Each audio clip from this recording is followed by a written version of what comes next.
On va revenir sur l'interview que m'amène Géos et Green Giant, toi-même, avaient fait. On était tous là-bas, mais c'est vous qui avez fait l'interview de monsieur Olivier Cachin. C'était suite à sa conférence dans le cadre des grandes conférences de la Maison de l'Histoire à l'Uni Dufour à Genève. C'était le jeudi 10 décembre dernier. Downtown Boogie Interview. Vous venez de donner une conférence sur l'histoire du hip-hop. J'aimerais commencer par une question simple mais qui fait toujours débat. Beaucoup de gens pensent que le rap a été revendicateur dès le départ, que ça fait partie de son essence. Et j'utilise cet argument pour critiquer le rap dit divertissant. Je crois savoir qu'en réalité ce scénario est erroné et il me semble que vous l'avez évoqué dans la conférence. Est-ce qu'une fois pour toutes vous pouvez infirmer cette légende ? Bien sûr, il est évident pour tous ceux qui connaissent le rap old school et les premiers morceaux qui sont sortis. Le premier morceau qui incorporait du rap, c'était King Tim the Third, Personality Joke sur l'album de Fatback Band. Quelques semaines avant la sortie de Rapper's Delight, celui qui trouve de la revendication de Rapper's Delight, qui m'écrive, parce que c'est vrai que toute cette époque-là, c'était des rappeurs qui étaient, parce que justement, ils étaient dans cette optique justement d'essayer d'être dans le show business ou de plaire aux gens. Ils ne se disaient pas, on va réussir à faire des disques en en gueulant ou en protestant. C'était de la musique de distraction, c'était pour oublier ses soucis. Toute la première génération, en fait, le disque qui marque vraiment symboliquement, encore une fois, parce qu'il y en a eu d'autres, le tournant, c'est évidemment The Message du Grandmaster Flash. Alors après, certains pourront revenir encore avant, en 1970, le premier album des Last Poets, qui était effectivement pour le coup revendicatif, mais là on n'est pas dans le hip-hop, on est dans l'ancêtre du rap, dans une poésie scandée, sur des percussions et une ambiance beaucoup plus jazz que celle qu'a connue le hip-hop après. Mais le hip-hop tel qu'il démarre en 73, 74, 75 dans les quartiers new-yorkais, c'est une musique de fête, c'est pas une musique de revendication. J'ai aussi juste une petite question spontanée en fait. Vous avez évoqué justement les premiers morceaux qui ont constitué le hip-hop en tant que culture. Est-ce que vous pouvez confirmer une autre légende qui dit que le premier morceau de rap français a été produit par Patrick Bruel ? Alors, en fait, pour être précis, chacun fait ce qui lui plaît. C'est Gérard Prince-Gurvic qui était le partenaire de Bruel. Mais le vrai premier rap français, c'est presque encore pire. C'est quelqu'un qui a fait Il est libre, c'est Hervé Christian. Non, attends, comment il s'appelle ? Mince.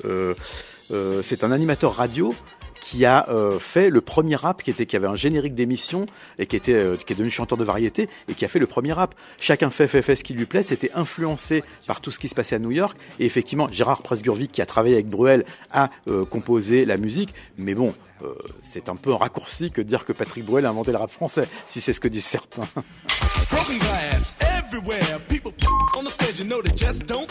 Downtown Boogie Interview. En France, dans les années 80, il y a eu HIP HOP sur TF1, qui était la première émission hip-hop du monde, je crois. Il y a eu Rapline dans les années 90, à une époque où le hip-hop était encore clairement une culture underground ou une contre-culture. Maintenant que le hip-hop est sous les projecteurs, pourquoi est-ce qu'il n'y a plus d'émissions télévisées, en tout cas dans les grands médias, quoi ? Parce que chacun à sa façon, HIP HOP dans les années 80 et mon émission Rapline dans les années 90, c'était des accidents industriels. C'est-à-dire que ça n'était pas des volontés de la chaîne, c'était des gens qui ont poussé pour que ça existe. Marie-France Brière et Sydney dans le cadre de HIP HOP. Moi qui étais déjà journaliste sur M6 à l'époque et qui ai obtenu une case où il n'y avait aucun enjeu à l'époque, parce qu'il faut bien savoir qu'en 90 à 93, M6 à 1h du matin, les recettes publicitaires, ça se comptait en milliers de francs. Donc c'est rien. Mais depuis, effectivement, le hip-hop a pris de l'importance. Mais en fait, au-delà du rap, on s'aperçoit que la musique n'est pas un enjeu en termes de télé. C'est quelque chose qu'on appelle d'un terme très infamant, c'est segmentant. C'est-à-dire qu'en gros, si vous parlez de musique à la télé, déjà, il y a les 3/4 des gens qui s'en vont. Et si vous parlez de musique hip-hop, alors là, c'est 80% qui s'en va. Les 20% qui restent seront très motivés, mais la télé est un média de masse.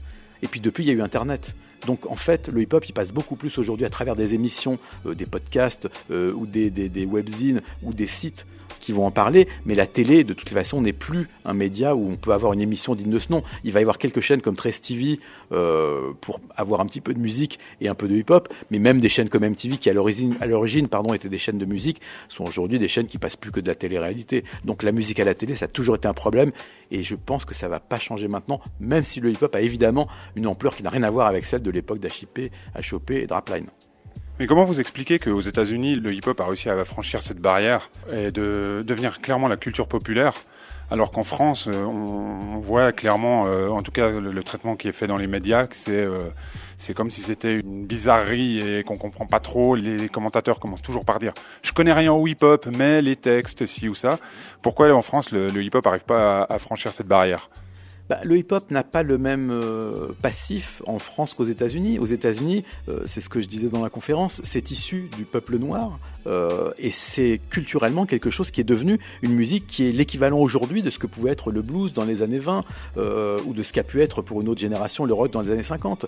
En France, c'est vrai que maintenant, le rap français commence à avoir une histoire, mais l'histoire, elle n'est pas née de la même façon et elle est née, comme je le disais aussi, chez des gens qui sont pour la plupart des gens qui sont méprisés par la société française dans son ensemble. Donc tout ça fait que il n'y a pas effectivement le même type de base et d'assise pour le rap en France qu'il peut y avoir aux États-Unis.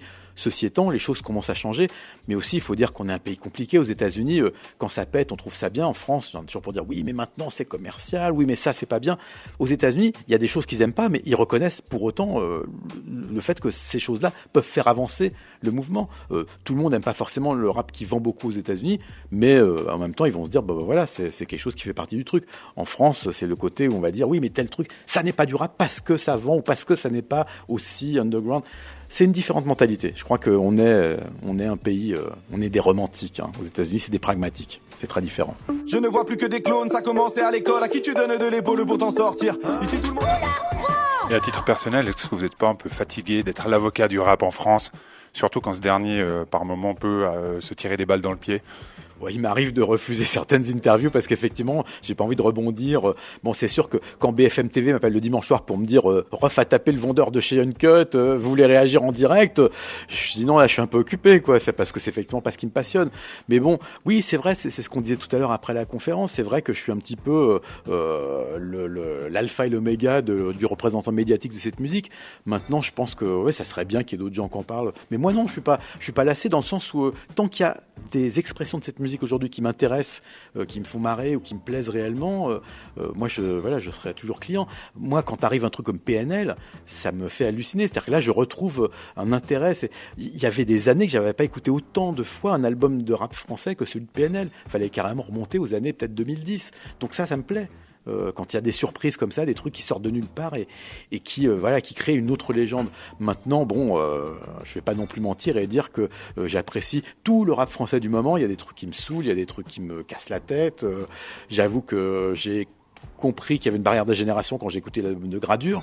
Pour moi, c'est trop de gros mots. Désolé, j'ai pas un point de vue moral sur la musique, mais là, ça me cassait les pieds. Mais bon, voilà, après, chacun son truc. Et en tout cas, c'est un genre musical dans lequel je trouve toujours de quoi m'intéresser. Si je trouvais tout lamentable et que j'avais rien apprécié depuis l'école du micro d'argent, il y aurait effectivement un petit problème.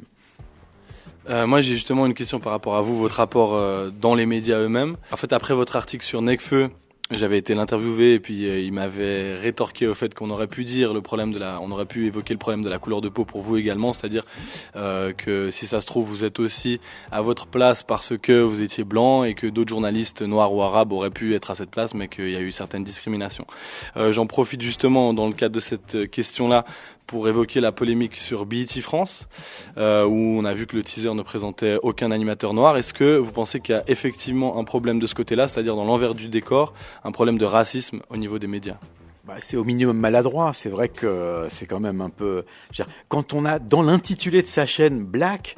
Je veux dire, je pense que c'est pas faire du ségrégationnisme que de demander, si possible, pardon, excusez-nous, qu'il y ait quelqu'un qui a un petit peu la peau de couleur noire qui présente. Je comprends la frustration. Surtout que c'est pas comme si être noir et être dans les médias était une évidence. Je veux dire, d'ailleurs, la réflexion de Nekfeu était assez maligne parce que ouais, effectivement, là, ce que je dirais simplement, c'est que moi, ce que j'ai dit dans l'article, c'est pas qu'il était là parce qu'il était blanc, c'est que la surmédiatisation qu'il avait était due au fait qu'il était blanc, ce qui n'empêche pas qu'il a beaucoup de talent.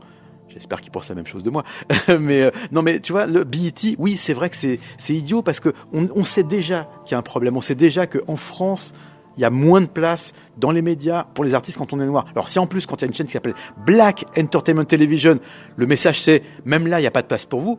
Moi, je serais noir, j'aurais envie de casser des portes quand même. Je comprends. Je suis dans un merdier, dans un cul-de-sac. Ah ouais, ta chatte, toi ferme ta gueule, toi ferme ta gueule. Downtown Boogie. Interview. Souvent dans les médias, on a l'impression que quand on veut parler du rap, on invite les rappeurs qui sont considérés comme politiquement corrects. Je pense à des gens comme Akhenaton, Youssoupha. Et moi, ça me donne clairement l'impression que finalement, on les considère comme des exceptions qui confirment la règle. Et c'est-à-dire que finalement, c'est contre-productif parce qu'on sait que on imagine que les autres ne sont pas comme ça et sont violents, dangereux et s'expriment mal. Après, c'est un peu le syndrome Henri Salvador, genre le gentil noir qu'on invite. Écoute, il peut y avoir ça, mais en même temps, je pense que au fur et à mesure que cette musique évolue, que la mentalité, je l'espère en tout cas, évolue un peu, on voit que la situation elle change. C'est vrai que ça soit un Nekfeu, un Youssoupha qui est là depuis pas très longtemps, il y a quand même de plus en plus d'artistes par rapport à une époque où effectivement on allait inviter des artistes parce qu'ils étaient justement un petit peu dans la caricature. Je pense que maintenant, ça serait dommage de se priver de la parole d'Akhenaton juste parce que il est entre guillemets politiquement correct. C'est aussi quelqu'un qui a géré sa carrière de telle façon que 25 ans après, un quart de siècle, il est toujours là, il est toujours pertinent. Dans 2 ans, il va quand même faire Accor Hotel Arena pour les 20 ans du micro d'argent. Bon, je trouve ça assez honorable quand même. Donc, moi, je vais pas lui jeter la pierre, comme on dit dans Le Père Noël est une ordure, mais je pense que c'est bien qu'il y ait d'autres gens qui interviennent, mais il y en aura de plus en plus au fur et à mesure. Plus le rap évoluera, plus il y aura des locuteurs qui vont à la fois être ce qu'on appelle en médias, c'est un terme horrible, des bons clients. Parce qu'il faut quand même savoir que c'est ça. Quelqu'un qui arrive et qui fait des phrases de 15 mètres de long, qui met des incises, qui fait des E, la télé, elle peut rien en faire. Il faut quelqu'un qui fasse sujet, verbe, complément, et si possible, la pensée résumée en 20 secondes. Les gens qui ont l'habitude des médias, comme Akhenaton, savent comment ça fonctionne, et c'est aussi pour ça qu'ils sont invités. Quand on sait s'exprimer et qu'on a du succès, normalement, les portes des médias devraient s'ouvrir. En tout cas, un peu plus facilement qu'aujourd'hui, j'espère. Moi j'ai une question sur la conférence d'aujourd'hui au fait, une question toute bête, est-ce que c'est la première fois que vous donnez une conférence de ce type dans une université ? Avec autant de monde et dans un endroit aussi prestigieux, c'est quand même relativement inédit. C'est vrai que dans l'ensemble, c'est plutôt des festivals, des assos, des mairies, des conseils généraux. Donc là, c'est intéressant parce que oui, le côté officiel du truc. J'avoue que quand j'ai reçu la photo du fronton de l'université, j'étais là genre wow, dis donc, c'était marrant quoi. Ça m'a bien plu. Mais c'est marrant que ça arrive au moment justement, comme je le disais tout à l'heure, je commence à donner des petits cours en fac à Sceaux et à Orsay. Pour parler du hip-hop management, qui est un concept de mon camarade prof Jean-Philippe Denis. Donc oui, je pense que c'est intéressant, parce que quand on voit qu'à Harvard, ils vont faire des cours et citer des exemples comme celui de NTM, par exemple, dans des intitulés de cours, on se dit qu'on a du retard sur le monde anglo-saxon, mais y compris par rapport à des artistes français. Donc il est temps que le hip-hop rentre à l'université.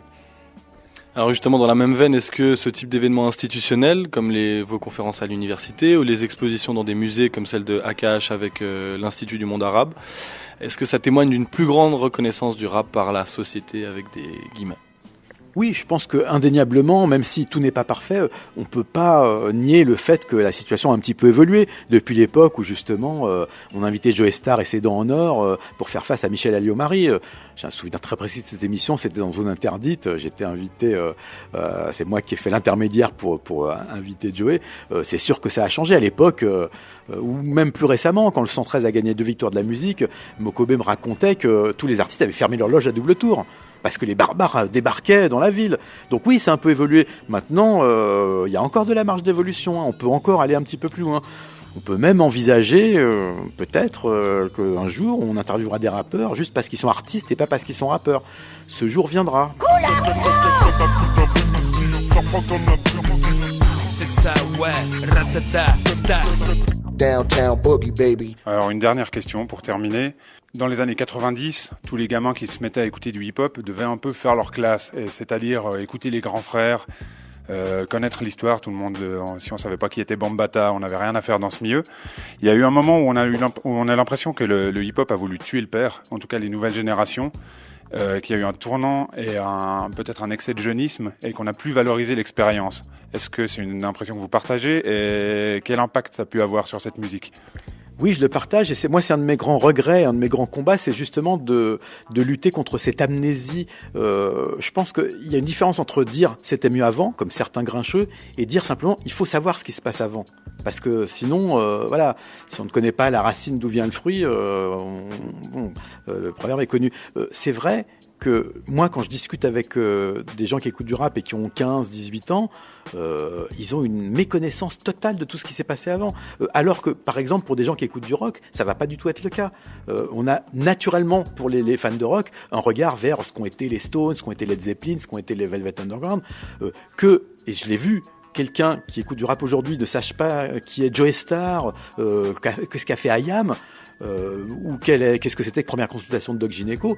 Je trouve ça vraiment dommage. Après, je comprends très bien, je le revendique, qu'on vive dans le présent, c'est ce que je disais dans la conférence. Je pense que faut pas dire genre, ah oui, mais avant c'était bien, mais maintenant c'est nul. Il y a des trucs super maintenant, mais ça n'empêche pas, je veux dire, il y a assez de place dans les neurones du cerveau pour mettre à côté ce qui se fait aujourd'hui et ce qui s'est fait avant. Ne serait-ce qu'effectivement pour avoir une perspective sur ce qui se fait aujourd'hui. L'amnésie, pour moi, en musique, c'est quelque chose qui est terrible parce que d'abord aussi, ça fabrique pour certaines personnes des artistes qui vont pas avoir la même richesse que ceux qui sont capables de comprendre ce qui s'est passé avant. Alors, sans aller jusqu'à Edith Piaf, comme est capable de le faire un Joey Starr, qu'au moins on rende justice à ceux qui ont construit cet art et qui ont permis aux artistes d'aujourd'hui d'exister, au minimum.